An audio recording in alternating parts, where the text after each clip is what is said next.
This is Dolynny TV. Ladies and gentlemen, good afternoon and welcome back to another edition of Edmonton Oilers discussion here on the channel today.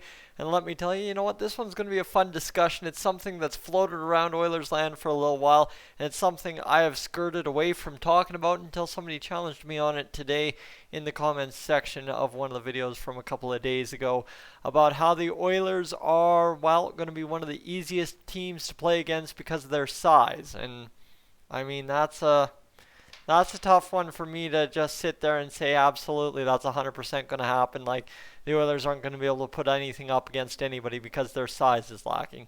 Because realistically, I mean, up front, no, it's not. Up front, the Oilers are as big a team as most modern teams in the NHL. Like, yeah, sure, a Vegas, Dallas might have something on the Oilers that they don't, but even still, like, the big part is, I think everybody, when anyone talks about the size of like a Vegas Golden Knights, they're not talking about the size of Mark Stone. They're talking about the size of Ryan Reeves, who's 225, but he's only 6'1". And when I'm talking size, I'm talking height, because you know what? If you've got the height advantage, you've also more than likely got the reach advantage. That's the key here. So the one thing you need to know about the Oilers, they've got Josh Archibald, who's under 6 feet. You've got Tyler Ennis, who's under 6 feet. You've got all the way down Kyler Yamamoto, who's under 6 feet. And that's really it. Seth Griffith isn't a roster player. He's a minor league depth guy, so don't count him if you're looking at the Oilers depth chart on their website, the roster charts. So realistically, we've got 3 guys below the 6'0" mark, and I'll kind of read off who we've got above 6'2". You've got Chiasson, you've got Draisaitl, you've got Kazian, you've got Jujhar Khaira, you've got Ryan McLeod, who could figure into the lineup sometime here. James Neal's 6'3", Yes Puljujärvi's 6'4", and then you've got a couple guys at 6'1", being Kyle Turris. You've got Patrick Russell there at 6'1" as well, and we've seen what he can do. Connor McDavid's 6'1", don't kid yourself what he can do with the body. And then you've got a bunch of guys at 6 foot. So realistically, right, we are not lacking in size, especially if Jesse Puljujärvi and Alex Chiasson commit to throwing hits. If Chiasson is a member of the Oilers, I might add. But, right, there's tons of guys. Draisaitl can be a huge body. There are guys in this lineup, no doubt about it, that can throw their weight around, no issue. Maybe for Kazian, the issue is not getting frustrated out there.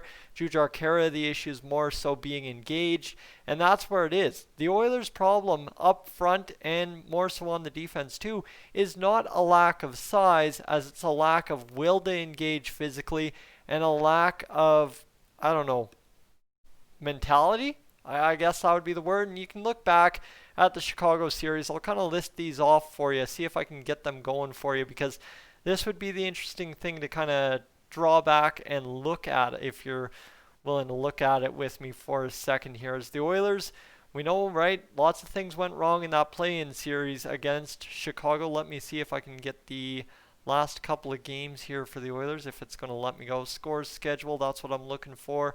Scores schedule, it's not going to give me anything. August, there we go. That's what I want. And let's go back to that 3-2 loss against the Chicago Blackhawks way back when. Against, why is that taking me there? I don't want that. I want no scores schedule. I want this 3-2 loss to the Blackhawks. All right, let's go. And take me back to the box score for that one. Actually, let me go back to the summary. Let me go to the summary. That's what I'm looking for. So the hit category in that game, the Oilers 26 hits to the Blackhawks 21. Right there, if you're talking heavy hockey wins playoff games, the Oilers, well, they out-hit the Blackhawks 26-21, and that's with a squad that's not overly as huge as some other teams, but definitely not the smallest squad in the NHL. So I wouldn't say that the Oilers got out-hit 42-20 in Game 4, and that's why they lost 3-2. They just got wore down. Because we won the hit battle 26-21, and sure, you can say, well, Chicago's 21 hits were more impactful than the Oilers' 26 hits, but end of the day, we're the ones wearing down more bodies, so I'm not going to totally believe that one unless you start showing me that the Chicago Blackhawks somehow banged up 17 Oilers in those 21 hits, which I don't think happened.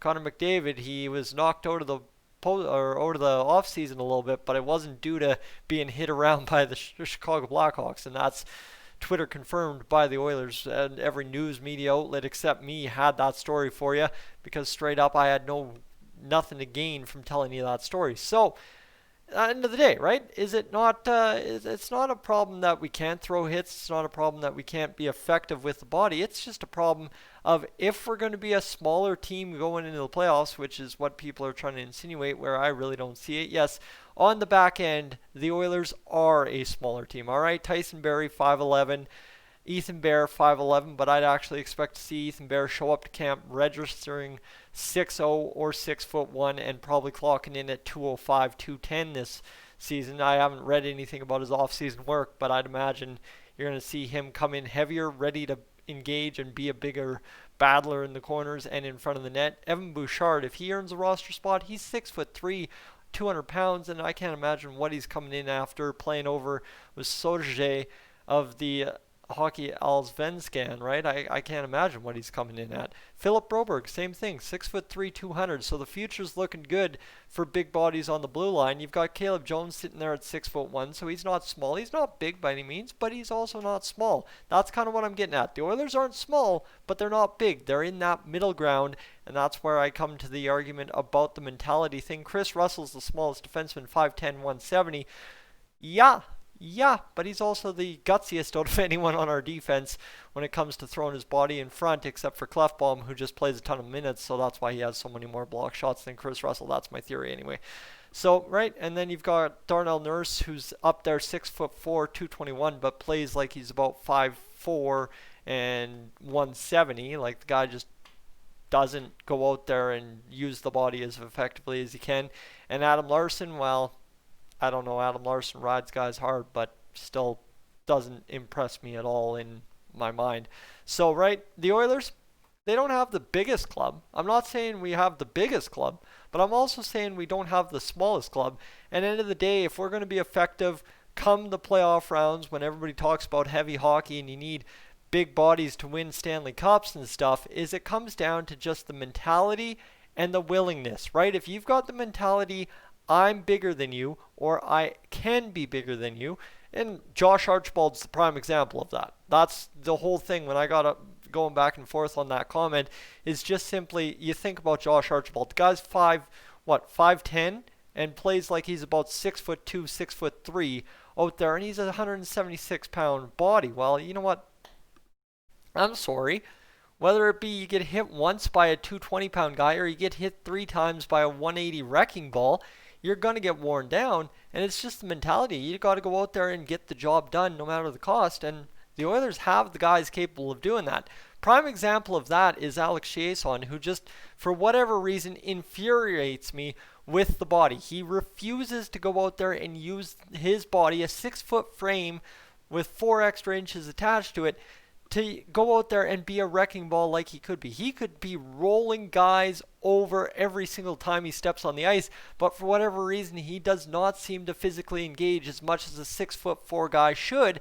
Then you've got James Neal, who goes out there and engages almost every shift when healthy, and absolutely changes the complexion of a regular season shift with a body check. You imagine James Neal doing that in the playoffs for 4 rounds? Yeah, that's going to happen. And it just takes the willingness and the motivation to do it. And realistically, right, the Oilers probably in that play-in series could have had a lot more hits if they would have been willing to engage and go out there and get the job done. But for whatever reason, so many guys refuse to engage. And you know what? I don't care. No matter who you're talking about on this Oilers team, they can go out there and engage in the physical battle. Like Dominic Cahoon's another addition. He's not overly big, but he's not overly small either. So it's, again, guys just have to go out there, lay it on the line, and get the job done. Because you know what? You can make all the excuses in the world as to why the Oilers can't win and why you can't win, or you can go out there and win. And that's kind of the approach I'm taking here. Is, you know what? Ken Holland's done everything to set up the Oilers the way they can succeed with the pieces they have. So you know what? Just go out there and succeed. If you have to change your game a little bit, guess what? You change your game a little bit. It's whatever it takes to win the cup. It's not, oh, well, if we do this, we'll win the cup. Because let me tell you, if a team goes into game 1 of the regular season on January 1st and says, here's how we're going to win the cup, And that is the exact same formula that they use all the way to when they lift the cup in July. Well, guess what? Color me shocked, because no way do I expect point A to point B, the plans stay the exact same the entire time. And I'm talking every single game against every different opponent. There is no way you can tell me the plan will stay the same. You have to change the game plan little by little as games get figured out and you as a team get figured out. So that's where it looks like, right? Is the Oilers just have to be willing to engage all the time. It's not always have to engage all the time. That's the key, right? There are teams in the Canadian division, if that happens, or in the NHL elsewhere, that we can outskill 10 times out of 10 and win 4-2 hockey games without even having to look at the other guy. That's an easy go. But there are other teams you have to go out there and just engage in their game and beat them at it. That's simple. And you have to somehow overcome that. And end of the day, it's just a willingness to engage and be the bigger, badder team. You have to think you're bigger than them. And I don't care if you're 5'10" Josh Archibald or 6'4" Alex Chiasson. If you've got somebody bearing down on you, you have to be willing to bear down on them at the same rate. So really, it just comes down, always in my mind, and Josh Archibald being the prime example of it, willingness to engage and thinking you're the bigger guy. If you do that, the Oilers are going to be just fine this season, I tell you. Because, end of the day, what does any other team have, right? If you're the other team and you know you're the bigger guy, you know you're the bigger guy.